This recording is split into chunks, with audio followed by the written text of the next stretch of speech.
السلام علیکم ورحمۃ اللہ۔ اردو میں مستعمل عربی تراکیب و کلمات کے حوالے سے ہماری گفتگو چل رہی تھی۔ 5 تراکیب پر ہم بات کر چکے ہیں۔ چھٹی ترکیب ہے انظر الی ما قال ولا تنظر الی من قال۔ یہ 9 الفاظ ہیں۔ پہلا لفظ ہے انظر، یہ نظر سے ہے۔ نظر کے معنی آپ جانتے ہیں، ہماری اردو میں دیکھنا ہوتا ہے۔ ذرا ادھر نظر فرمائیے۔ تو نظر کے معنی دیکھنا ہے، اور اس سے ناظرہ 3 حرف نون ضاد را، اس کے معنی اس نے دیکھا۔ اور انظر فعل امر ہے، یعنی تو دیکھ۔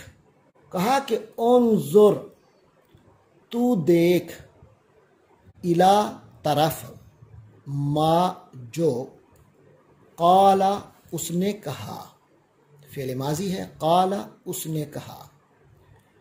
تو پہلا حصہ مکمل ہوا، انظر الی ما قال، اس کی طرف دیکھو جو اس نے کہا۔ ولا تنظر، وا کے معنی اور ہیں، اور لا تنظر فعل نہج، یعنی اردو میں ہم نہیں کہتے ہیں، فعل نہیں ہے۔ لا تنظر، لا تنظر تو نہ دیکھ، انظر تھا تو دیکھ، لا تنظر تو نہ دیکھ، الا طرف، من کس نے، قال کہا۔ تو کہا ولا تنظر الی من قال، اور اس کی طرف نہ دیکھو کہ کس نے کہا۔ تو مکمل جملہ یہ ہوا، جو کہا ہے اس کی طرف دیکھو، اس طرف نہ دیکھو کہ کس نے کہا۔ یہ تو ہو گیا لفظی مطلب۔ اب اس کا استعمال اور مرادی معنی کیا ہے؟ یعنی جو اچھی بات یا نصیحت کسی سے حاصل ہوئی ہے تو اس نصیحت پر عمل کرو، بجائے یہ دیکھنے کے کہ کس نے کہا ہے۔ اس کی مثال ہم اردو میں اس طرح دیتے ہیں، یار وہ خود عمل نہ بھی کرتا ہو تو بھی کوئی بات نہیں، ہمیں تو اس اصول کو سامنے رکھنا چاہیے کہ انظر الی ما قال ولا تنظر الی من قال۔ تو اس طرح کی مثالیں آپ بھی بنا سکتے ہیں اور اس ترکیب کو جملے میں استعمال کر سکتے ہیں۔ 7ویں ترکیب ہمارے سامنے ہے انا للہ و انا الیہ راجعون۔ یہ بھی اردو میں عام استعمال ہے اس کا۔ لفظی مطلب یہ ہے کہ انا بغیر الف کے ہو تو اس کے معنی ہے بے شک، یقیناً، اور انا بے شک ہم، جیسے آپ نے سورۃ کوثر پڑھی ہوئی ہے، انا اعطیناک الکوثر، بے شک ہم نے آپ صلی اللہ علیہ وسلم کو کوثر عطا فرمایا۔ تو انا بے شک ہم، للہ، اللہ سے پہلے ایک حرف لگا ہے، لفظ جلالہ سے پہلے، لے کے معنی کے لیے، کسی کی ملکیت۔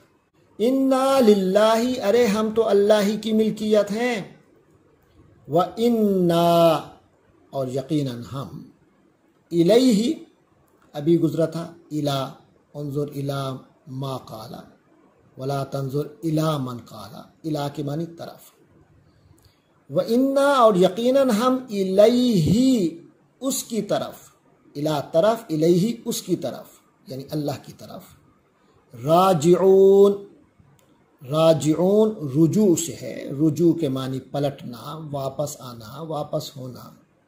راجع اس سے اس میں فاعل ہے، یعنی واپس آنے والا، پلٹنے والا، اور آگے واو نون لگا تو جمع ہو گیا راجعون، پلٹنے والے ہیں۔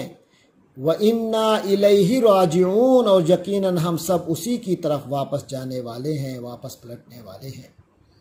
تو یہ تو لفظی ترجمہ ہو گیا کہ یقیناً ہم اللہ ہی کے ہیں، اور یقیناً ہم اسی کی طرف لوٹ کر جانے والے ہیں۔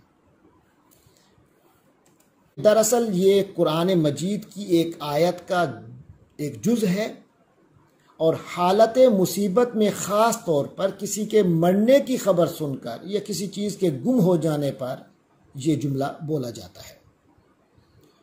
اس کی مثال انا للہ و انا الیہ راجعون، محلے کی ایک بزرگ شخصیت وفات پا گئی ہے۔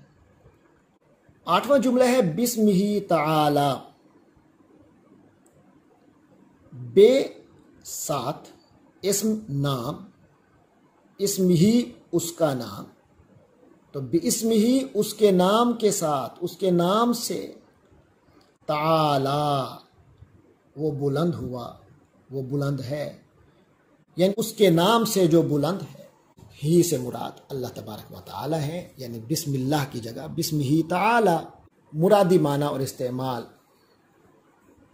تو آپ کو معلوم ہو گیا کہ اس سے مراد ہوتا ہے اللہ کے نام سے۔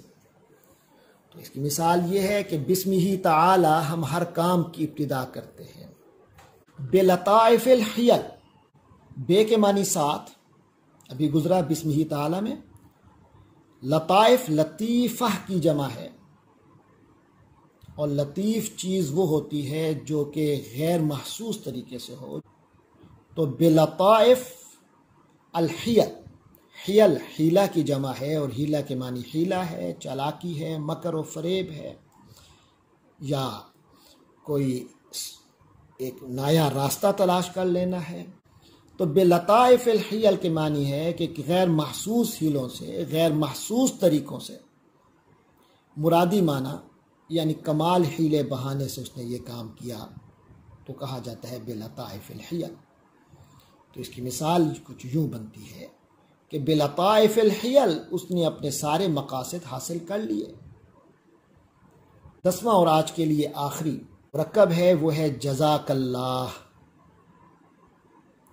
جزاک اللہ، جزا کے معنی اس نے بدلہ دیا، اور کا کے معنی تجھے۔ یہاں جزا فعل ماضی ہے، لیکن یہ فعل ماضی کے معنی میں نہیں ہے بلکہ یہ دعائیہ ہے۔ بدلہ دے کا تجھے، اللہ اللہ، اللہ تجھے بدلہ دے، اللہ تجھے جزا دے۔ تو عام طور پہ یہ خیر کے معاملے میں بولا جاتا ہے، مخاطب کو اس کے اچھے عمل پر دعا دینے اور شکریہ ادا کرنے کے لیے یہ جزاک اللہ کا جملہ استعمال ہوتا ہے۔ مثال کے طور پہ آپ نے میرے لیے بڑی محنت کی، جزاک اللہ، آپ کا مجھ پر بڑا احسان ہے، جزاک اللہ، جزاک اللہ کہ آپ نے میری مدد کی۔ تو یہ چند تراکیب تھیں، تو انشاءاللہ باقی تراکیب اگلی نشست میں۔ اللہ حافظ۔